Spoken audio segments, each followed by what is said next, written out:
Hey, what's up? I am Mikea Hranici from the Devil Wears Prada, and you are listening to Rockzone.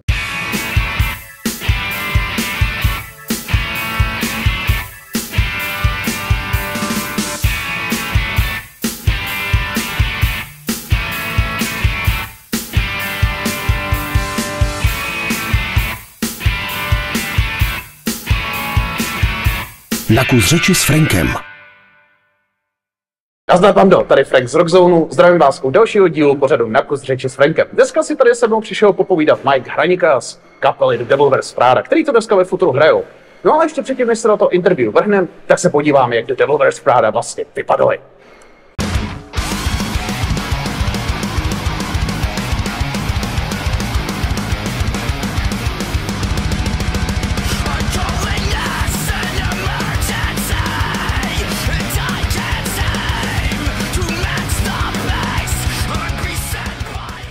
Mikea Hranici, frontman and guitarist, co-founder of the Devil Wears Prada, if I'm right, frontman of God Alone, hockey player, founder of Hacksaw clothing brand, writer, and also a duck lover. Did I miss something?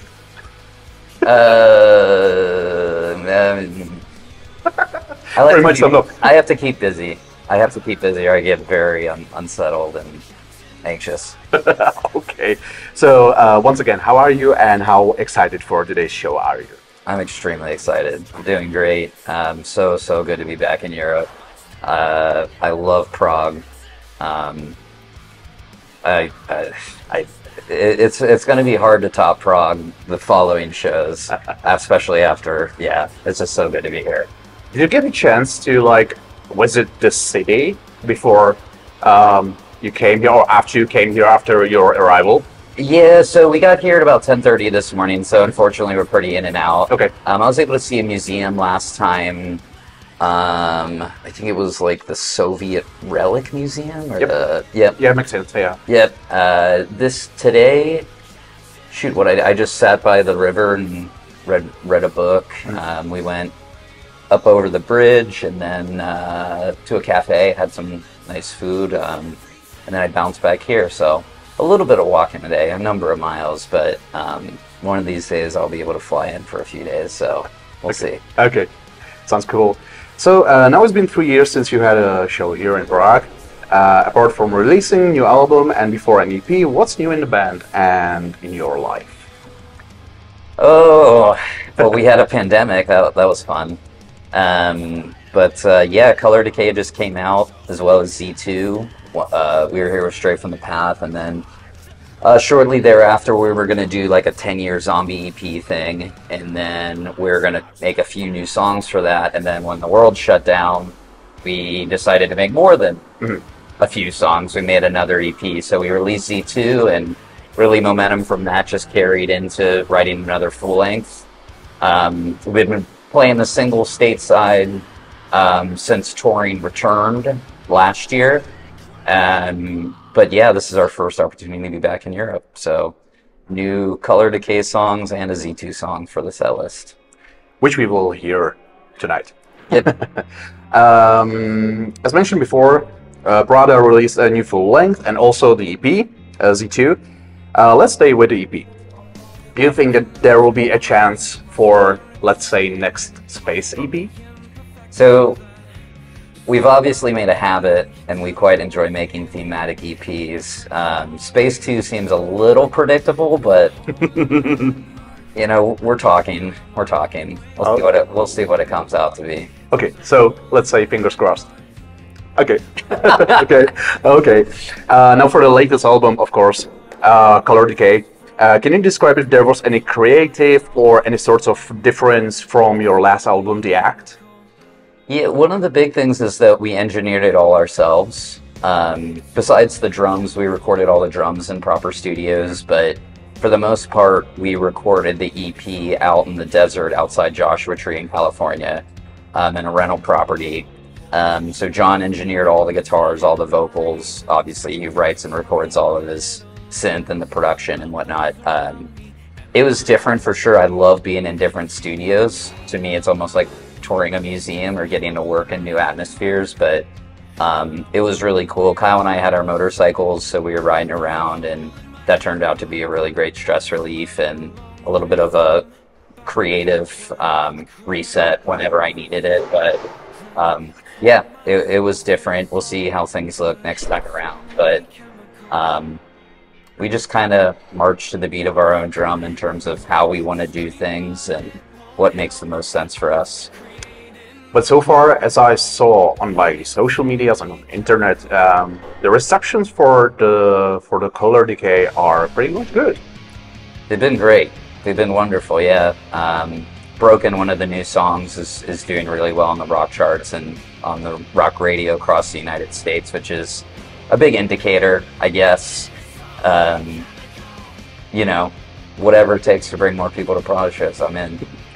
Do you think that when you are saying that one of those songs is doing well, do you think that there will be a song of yours that will top Chemical? Broken looks to be doing that. It looks Really? to be, yeah, it looks to do so. In all honesty, I prefer Chemical if I'm being frank, but we haven't played Broken yet, so maybe I'll like Broken better once we actually start playing it. But yeah, there's some special songs on this record for sure. We'll see if we make a push for Cancer later in this year, which is a song that we're all very proud of as well. Okay. I clearly remember, speaking about Chemical, that you were saying that this particular song isn't about any mental health diseases or something like that, but still, and you told me also that this kind of topic isn't like inside of your lyrics, past or the future. However, when I listened to Color Decay, I still sense a lot of emotions inside of it, which I think can a little bit resemble to this kind of topic of like mental health illnesses and stuff. I'm not quite sure if all the lyrics on the album are yours or if Jeremy is writing also something, but can you tell me what's like inside of the album lyrically? If there's some kind of story or if you have some specific kind of, you know, something that you want to write about? I think, well, John wrote a lot of lyrics. Oh, okay.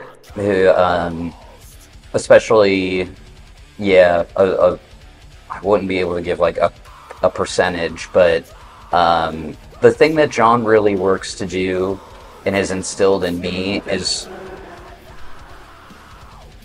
try to write about topics much bigger than just our own relative experiences. Instead of only talking about like this is something I've gone through, but try to open your imagination and try to have the perspective to speak to situations that other people might have gone through and to create a narrative around that. As someone that loves to read and write, I quite like that. And a lot of the times John will kind of start an idea and then I can take the reins from it and kind of fill in like, hey, here's the chorus, here's a first verse, finish the song. And I really like that. I think I wouldn't say that it's easier than just starting a song from scratch, but I think it gives more scope to our songs as far as the fact that for however many years, it's always just been my perspective when it comes to the lyric and the vision in that sense. I love that John chips in and that we have more of a collaboration there in terms of what the lyrical focus is on the songs. Okay, cool. Now, something easier. What will happen after this tour finishes? What comes next for Prada, and is there something that we can look forward still for this year or earlier next year? So the end of this year, we will be working, probably just writing. So I don't know what that will look like. Maybe not even right till we just finished 6 weeks headlining in the States. And then came right over to here, so it's getting a little more relaxation in is more of a priority when you get old like us. But we'll see. We're definitely grinding at the European festivals come springtime next year. So as far as over here, that's a big point of emphasis. But at the same time, we're going to be releasing more music more consistently. So we'll see what that looks like next year. Speaking about the constant touring, it makes me wonder, I don't know, do you know the band called Thornhill from Australia? Do you? They were supposed to be on an European tour with Brit Tomorrow and Miss May I think, and they dropped off from the tour. because they felt like they are burning out from the constant touring after the pandemic and the restrictions and stuff, you know. So after the pandemic ended, sort of, they started touring endlessly, like every day on a tour. That makes me wonder, don't you fear this kind of thing? Like, if you released the album, and before you were touring with Z2, now you're touring constantly. Aren't you afraid of this, like burning out? No, because I have been burnt out before. Okay. So I think I know how to diagnose it and understand when enough is enough. I can just, to the ends of the world, Jeremy and I want to still be doing this, you know. Jeremy and I still love the act, which is the Devil Wears Prada, and getting to participate in this band, getting to travel the world, getting to go to different music studios, getting to release music. So, you know, I think burnout is, for me, sort of healable, if that's the correct term. It Makes sense. Yeah, it can be diagnosed, and I know how to remedy that. And with that, I think that there was a certain level of burnout as far as the last tour. We were playing 6 nights a week, 90 minutes a night, in some very small venues and dealing with heat stroke. And again, we're in our mid-30s and whatnot. Those things can be remedied. You know, they're diagnosed, and now we'll remedy them next time around. But in terms of like the burnout of like us going at it, we're all willing victims of the good days and the bad days, and that's just how touring works. You know, you can look at an itinerary when you're going out, and you can say that room, not so much, or that market, not so much. And I think if you work any job, there's going to be days where you have a project or you have to work with someone that it's a headache. Okay, yeah, that makes total sense. Also, we spoke earlier about like some future works for the end of the year and next year. What about some new music from God Alone? Is there a space for this? I don't think so. I don't think so. I think Kyle is very much occupied with his workload with the Devil Wears Prada.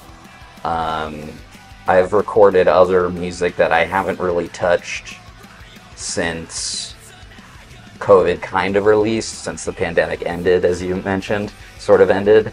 I would love to get back at that, but you know, as of right now, we're just it's just that pointed vision for the Devil Wears Prada. Oh, yeah, okay, cool. And what about a successor of Bullet Made Tambourine? Will there be any? Or maybe a completely different book? Yes. There's been... I'm working... I have 2 that I haven't finished, and then I've started another 2. 2 of the ones that are mostly complete just need finished. One of which is very old, and it actually is finished. I just don't know if I want to put it out. I don't know if it's good enough. So basically every few years I come back to it and I go, is this good enough? And I haven't done that in probably 5 years. So I think we're going on tour in the United States early next year. We can't say what it is yet, but I have a few months at home between now and then to where maybe I'll say this is the time to do it. But certainly literature is such a foundational component of my life as far as constantly wanting to read and write. And, you know, I kind of wonder, I'm like, did I used to write more? Should I focus on it more? Like, it doesn't really work that way, it turns out, but there will be more published projects, hopefully before the end of next year. Okay, that sounds cool. And I need to ask you, because you mentioned before at the very beginning of the interview that you need to stay creative and you need to work a lot, because if you don't, that problems will come. Or you haven't said it specifically, but yeah, as I mentioned before, you're pretty sort of say workaholic, maybe. Why is that? Well, isn't there a point in your life, like, let's say, okay, hear me out. You are doing this, like the music and stuff, for a long time. And I think it will be like, how long? Prada's is since 2005. It's been 15, 16, 17 years. It will be 20 years in 3 years, okay? Isn't there a good time to, like, settle off and maybe start a family, or just a rhetorical question? No, never a family. Never. Never a family. No, I love dogs. As mentioned, yeah. Yes, that's about my level of domestication. I consider myself just like a fearless hobbyist in terms of like I just like doing things. I do my own like rehab work on my house rather than I have to hire people sometimes, but I like learning that. And I play a lot of hockey, and I like to travel. I like to be. People say it's liking to be selfish, but I don't think it's selfish to mind yourself rather than a human being that hasn't been there. So my partner and I are very happy without children. You know, I got into therapy during COVID, and something I learned, I think, to answer your initial question as far as like, why do I always have to be moving and working, is because I measure worth in terms of doing. I don't measure worth in terms of ideas or notions. I measure it by acts that actually get done. And I've come to realize that I need to allot myself some grace and some rest and some leniency. And that's a good thing, I think, for my mental health and for, you know, not going crazy or letting the anxiety get out of control. But at the same time, I'm deeply motivated by creating and to hold something in my hands, whether it's, you know, merchandise for Hacksaw Hockey or a record that's the Devil Wears Prada, you know, or my little woodworking projects, or, you know, installing a toilet and a sink in my home and saying, well, now I have a toilet and a sink in here. So those things very much motivate me, and But yeah, two things are for sure. The first one is that you are definitely not selfish. And the second one is that in terms of like something not materialistic, you are pretty much rich in your life. When you're looking back at everything you've done and you experienced, and after you will be old, like 70, 80 years or something like that, and you will look back at your life, you can definitely say that you have lived your life to the fullest. In my opinion. I appreciate that, and I accept that as a great compliment, but I don't know, I'm also distracted. You know, like John in the band, he works on music day in, day out, and he's incredible at it. He's writing songs for bands that you don't know he wrote that song, but he did, and they're huge names and whatnot. He can just focus on music, and he works longer and harder than me every day. That's his specialty, you know, and you have your own. Exactly, and I'm not saying like I wish I was that way, and certainly he wouldn't wish to be my way, where I want to take on different things and do a different. If I'm not in the mood for music, I'm going to do this, and if I'm not in the mood for that, then I might do music, and it's just how I'm wired. So and I mention that never as like a right and wrong. I think that's a part of something I've learned. And something I've come to realize, and specifically a book I'm reading now about what a disease cynicism is. I always thought cynicism was almost a virtue in having good taste, and in dividing what's meaningless versus what's meaningful. But now I'm starting to realize that cynicism and what's right and what's wrong on terms of opinion, or if you like that band or don't like that band, what a waste of energy and exhausting that could be. So again, saying like if you take on one thing and that's all you do and you're really good at it versus being a distracted scatterbrain all over the place. Yeah, I don't, if there is a right and a wrong way, I don't care. I just know the way I work. Exactly. We have time for two last short questions. One is a question, one is a saying, and the last question is very easy, and it's, do you like pineapple on pizza? Yes or not? No. Okay. It's simple as that. And that's for the interview. And I would like to ask you, Mike, if you have something on your mind that you would like to say to our viewers and listeners, and also to your fans of like Devil Wears Prada and all your other works. Go ahead. Oh, just thank you for all the continued support. I've worn myself out saying it, but the greatest perk about playing in the Devil Wears Prada is getting the opportunity to come overseas and come to Prague and Berlin and Amsterdam and Vienna. And I love it so much being over here. I was you know, again, we had a very short period of time in the States versus when we got over here. And if I was going somewhere I didn't like, it would have been extremely difficult. So to folks here in the Czech Republic and around Europe, I'm so grateful to be back over here, and I'm grateful for the support all these years whenever the Devil Wears Prada gets to come over here, and hopefully it becomes something much more routine in the coming years. Unfortunately, the logistics have never lined up in such a way, but we're deeply grateful. One of the positives I think that the pandemic taught us is the things we commonly take for granted. And that sounds so jejune, or something you've heard so many times. Don't take it for granted, don't take it for granted. But like, it really did put things in a certain lens, how, what a wonderful place the world can be. And one of those things for me personally is being over here. So thank you, thank you, thank you. And see you soon. Hopefully. Thank you so much, Mike. It was a pleasure. And also, be sure to follow the Devil Wears Prada everywhere on social media, listen to their music, buy their merch, visit their shows, and also don't forget to subscribe to our channel, like this video, share it, comment it, whatever you want, and see you during the next episode of this channel. Yeah, whatever. Thank you so much, guys. Cheers for next time.